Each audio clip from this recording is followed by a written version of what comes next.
You know what I noticed, Eiht? Especially with, I'm not going to say black people because there's a difference between and black people.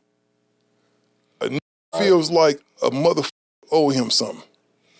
They feel like they owe him something. What's fair or what's right? They feel like somebody owes them something, even if they not putting up a dime. A nigga will show up every week, dog, do the minimum and go home, but yet expect to get the same thing that you get, if not more. And to get mad at your ass if they can't do it. Now I'm talking.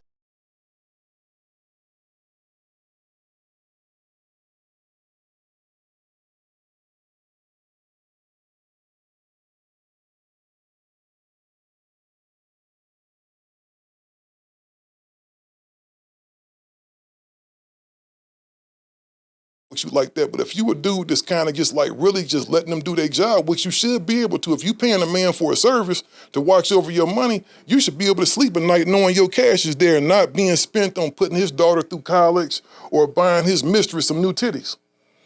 Man, and then it's not all. It's not even all related to the fact of a motherfucker handling your money, because it's a motherfucker you could even deal with as far as going into business with or whatever, who just feel like, you know, I deserve to get more money. You know what I'm saying? Situations of motherfuckers who, you know, like one of my situations to where, you know, you go out, get a record deal, you know, I'm sitting up writing all these songs in the studio all night. You know, I'm sitting up, me and my man, we sitting up all night trying to come up with songs, and, you know, I'm writing lyrics left and right. And then because we don't have that motherfucking position to where we can sit down at the table with the main motherfucker, like just like a money man, but now you got a middle man, you know what I'm saying? And the motherfucker feel like, okay, well, I introduced the motherfucker to the label or to the person who signed them. And they feel like they should come in even after 40% of the deal. Even after you break them off, you know what I'm saying? Because it's always you know, what niggas used to call a finder's fee back then. You know what? And I'm not mad at somebody. If somebody connects me with something, man, and I go out and make some money, I'm going to throw you back some bread. That's just right. You know what I'm saying? You give me a play 8 and I go make 50,000 on it, I'm going to come and shoot you 10. But a lot of the plays be motherfuckers be like, they want to get more money than you making, and the motherfucker who's doing all the work. We know that situation firsthand because you about to do some stuff with my man from BET, you know, for this movie, right? And when he calls me, you know, my guy, shout out to my homeboy Kato, he plugs it up because he say, hey man, this dude been trying to get at 8, but 8 is telling them his day rate is $15,000 a day. I'm like, damn, that's not even after a SAG. He's getting some, you know, he's getting major money, right? Nigga said 15 grand a day, nigga, put it on the table. So, and you know, when I talk to you about it, you don't know nothing about it. You're not even aware of it. But I'm not aware of But that's where we at now. If they can't hook it up and rate the situation before you even go get started, because if he collecting 15, what did he think, that you was gonna go somewhere and get 500 a day? Which is really the normal day rate for a series, depending on what the budget is. I think the minimum at SAG is like probably 800 or 1,500 a day or something like that, right? I don't have the little scale in front of me. I couldn't tell you. You know, but because I haven't done nothing in a long time. I think I stopped doing the acting stuff when they went on strike that one time, and I got tired of going on all them auditions, even though I was getting a lot of shit. I ain't never even considered myself a actor, so I never. Me neither. I did Menace. I did Thicker Than Water. I did 100 Kilos, you know, and that was it. I never went after shit. So you did a really good job doing Menace. You was acting your ass off in that motherfucker. I really wasn't acting. I was just acting the fool. I was doing me. That's it. And you was a young nigga back then too, so that was Compton gangbanging. That was being still tied to the neighborhood, still going to the, you know, that wasn't no acting shit. Yeah, because you looked like an official. You looked like an official gangster up in that motherfucker. But like we were saying, man, it's just people who feel like they deserve more than you get off of your work, and that surprises me sometimes. And just like you said, it could be a motherfucker who hitting like, yeah, man, you know, Eiht, man, you know, we want to, but and that still puzzles me, because with social media and with all the ways of getting in contact with a motherfucker, it seems like a nigga would just take his time and just try to get in contact with you direct. But you have those situations where motherfuckers try to go through people and be like, oh, Eiht, because niggas put 10 on 20 and whatever that be and whatever. So nigga, oh yeah, that's my nigga, man. I can hit Eiht right now or That's whatever. what usually happens right there, the latter part. So people put their trust in motherfuckers and then let the negotiations begin. And like, I've never had a manager or never like that or an assistant or nothing like that. I need one. But motherfuckers, they'll go start negotiating for you.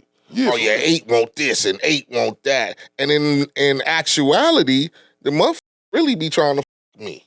So you mean to tell me the little help I'll be giving you now, that's the first time? Yeah. That's the first time you don't have a motherfucker handle some business? I've never had a manager and shit like that. Never. Well, you know what, man? It's about finding a good manager. I just always felt like you ain't feel like giving a nigga that 10%. I looked at it like and they ain't doing no work. Yeah, I was a tight ass nigga. That's why they used to call me tight in the neighborhood, because I didn't like to give up money for shit. Money was hard and tight. Shit. Well, you know what it is though, Eiht? But I felt like this.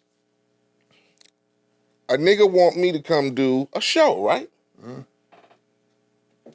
Nigga, how long you want me to get down? Oh, okay. I need 3-4 flights. I need this how many rooms, and this is how much I take. I don't need a nigga to negotiate that. I just told you what it is. Well, you know what a manager is supposed to do in theory, man, is bring you more opportunities. He's not supposed to sit up and see what a lot of niggas' idea of management is now, especially these ghetto hood niggas that's managers. They think they supposed to just sit up and just take phone calls for a motherfucker who hits you up on Instagram on his own, right? Right. He can hit you up directly. What a manager is supposed to be doing is going to go seek other opportunities for you that you don't have, like tours. Tours and long-term stuff. Some of these niggas use right now is like a motherfucking digital security guard. Because, nigga, I don't want to talk to this nigga. And I don't want to call me 30 times a day and shit like that. So a lot of times you get motherfuckers like that. But like you said, a real manager goes out, gets you opportunities, presents you with opportunities, and they out there working for the brand. You know what I'm saying? Exactly. And some dudes are very skilled at that. And then you got niggas who just, like I call them, they just want to sit up and play middleman. Yeah, you got the hood, and that's the average hood nigga. A lot of the times, the niggas would be still calling me direct. You get me? And so after I done negotiated the price, the feature, the whatever, I go, okay, now go call this nigga. You feel me? So because like you said, a real motherfucker is out there getting you opportunities, not waiting for opportunities to come to you. You know what I'm saying? Yeah. I could just sit back and cherry pick. Yeah, you're supposed to go out as a manager and actively pursue new opportunities and endeavors, right?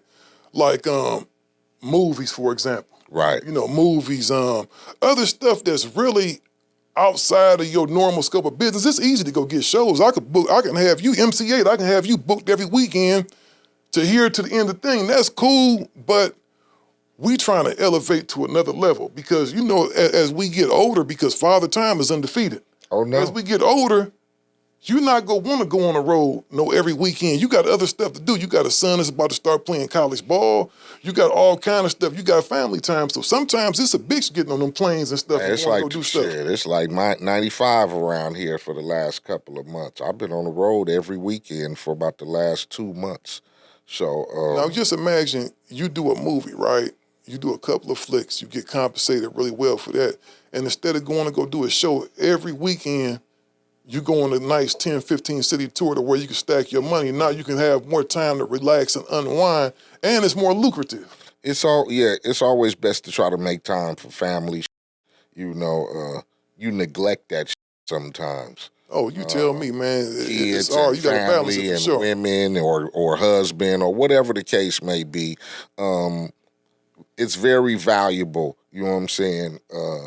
Because in my younger days, in my career, I was on the road, like, I don't know when I was at home. Between the time I dropped straight checking them and death threats, I probably was at home maybe 3 months out of the year for about the last 20 years. So we was gone all the time.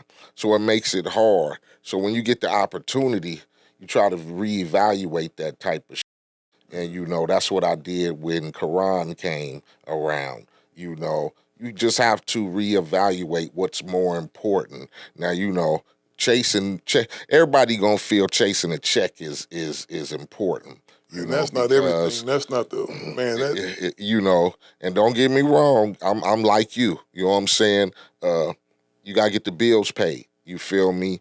And getting the bills paid come with sacrifices of going out there, but you just gotta make time sometimes. A lot of niggas nowadays you see, you know, they make enough to where they can take their kids on the road with them and like that, you know. But you know, we come from a different time and era, so just being able to evaluate what's more important as far as family time. You know what I'm saying? Because it changes the outlook great on the family situation, if you ask me. Yeah, you definitely have to have a balance, man, because like when I was going over to England and Japan and Dubai and all that stuff, man, I really started noticing, man, that it was impacting my home life, because when I got home, you get bombarded with all the stuff that's been happening while you've been gone, right? Because you on the road and it's really not no fair to your wife. If you got a woman at home, a wife at home, she's taking care of all the business. Yeah, you bringing some good dough through the crib, but you're not there to deal with everything. She's dealing with everything, right? So when she come back, she's going to unload on you. And who else she going to talk to about it? You may not feel like hearing at the time, but who else she supposed to talk to? Thank God she come to talk to you about it and not no side nigga. Gangster Chronicles, we gon' tell you how it goes. If I lie, my nose will grow like Pinocchio. We gon' tell you the truth and nothing but the truth. Gangster Chronicles, this is not your average show.